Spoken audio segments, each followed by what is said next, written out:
What's up, YouTube? It's your boy Sensei Glove, the bald head black anime nerd, back with my review of Attack on Titan 121 Future Memories. And bro, when I tell you that this is probably one of the craziest Attack on Titan chapters, like every Attack on Titan chapter is crazy, but the scale keeps rising on how crazy this shit is. Like, I've read the chapter 3 times now, including the chapter before it, because the chapter before it was slightly confusing as well. So I read them both together, and I am still at not only a loss for words, but I'm still like not 1000% on what the fuck is happening. But nevertheless, this is a fire ass fucking chapter. I will say that I did have my fears kind of when after this chapter had concluded, about them introducing time travel and basically just the thought of time as a paradox, like a time paradox in anime is typically not handled well. But once again, Attack on Titan, at least up until this point, I mean, he could still drop the ball, but up until this point, it seems to be handled perfectly. Because at this point, we're not really affecting time. It's just revealed to us that time was affected. So we continue on with Eren and Zeke in the memory or dream world of Grisha's memories, basically going through to see kind of all the events that led up to Eren coming to Titan and things like that, because it's basically been Zeke's goal to tell Eren, no, our father's trash and you shouldn't want to do anything he wants you to do because he's trash and he made you this way. But it turns out that Eren has basically been manipulating this situation the whole fucking time. And that shit was like mind blowing, bro. Like, are you fucking kidding me? The little subtle hints that we get in this chapter of just the fact that Eren is pulling the strings and not Grisha or not Zeke. Literally every moment that we think Grisha's talking to little Eren, he's talking to big Eren. Every moment that we think that he's addressing the race family, he's addressing Eren, like the adult Eren. So it's crazy because we learn in this chapter that Eren now, or the Attack Titan now, or has the ability to see the future, but it can only see the future of other Attack Titan users. Basically, you can see the future. You can see the future in the eyes of anybody who was going to have the Attack Titan or had the Attack Titan, which kind of gives us some explanation as to why the owl, back when he gave his Titan power to Grisha, knew Eren's name, Eren and Armin's name, probably because those were Eren's memories, or those were some of Grisha's memories that he got from Eren's memories.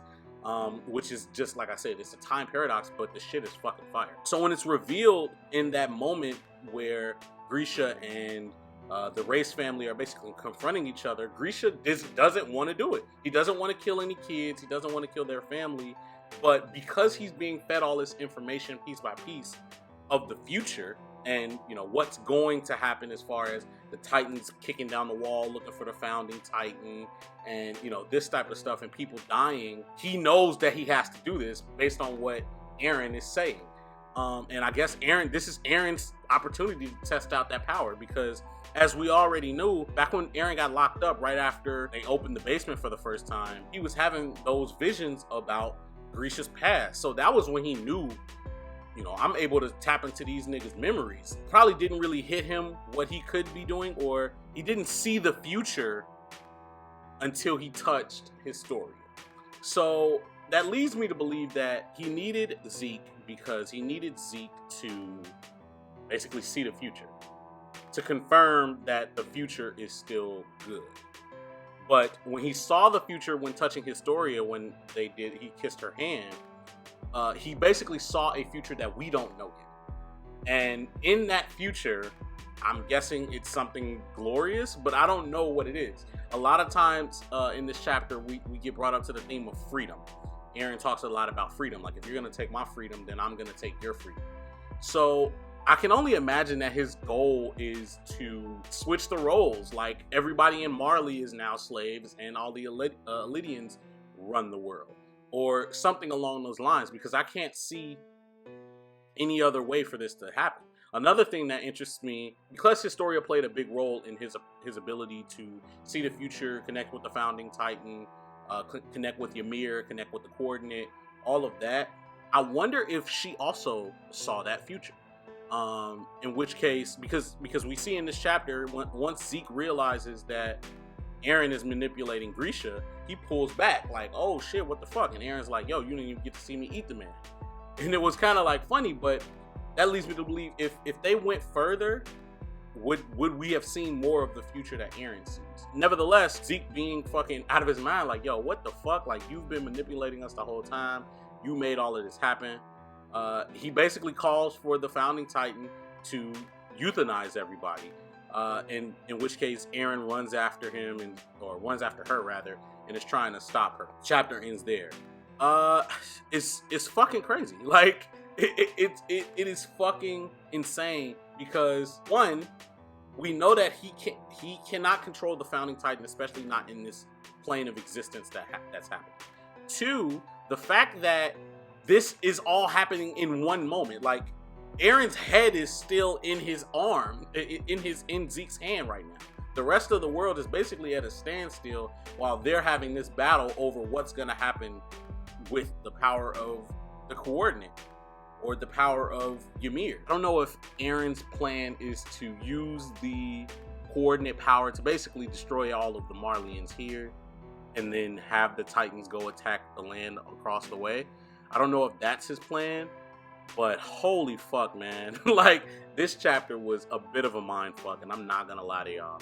But I fuck with it. I like the way that the author is limiting this, you know, time travel, this time paradox, to just attack Titan. It seems like, you know, every Titan has their own unique OP ability. The Beast Titan can control random ass Titans. The Founding Titan can summon a whole bunch of fucking Titans, as well as change memories. The, you know, Warhammer Titan can control the Earth damn near. The biggest thing that I'm walking away thinking is, what is this future that we haven't seen? Like, what is this future that we haven't seen? Is Historia in on it? Because she has been quiet this whole time. She hasn't said anything. She hasn't confronted Eren about what Eren is doing is wrong, because she probably already knew that he wasn't trying to euthanize anybody. So she had to let it play out how it was gonna play out regardless, because she probably knew that he needed to be in that space with Zeke to make everything, like, to do what he saw he did back then. Which is fucking crazy, man. 10 out of 10 fucking chapter, man. 5 out of 5, bro. It's, again, I say this on all my Attack on Titan review chapters, bro. It's sad that the shit is coming to an end, but this shit is going out with a fucking bang, bro. I expect for us to go back to the real world, or the actual world, in the next chapter next month. But I'm super excited for it, man. Like, comment, subscribe. Fuck with your boy Sensei Glove if you liked anything I had to say. Follow me on Twitter at Sensei Glove. Follow me on Instagram at Sensei Glove. I post my content there, as well as communicate with you guys if you had any questions or anything like that. If you have something you want to talk about in the comments, feel free to talk. Other than that, Sensei Glove out.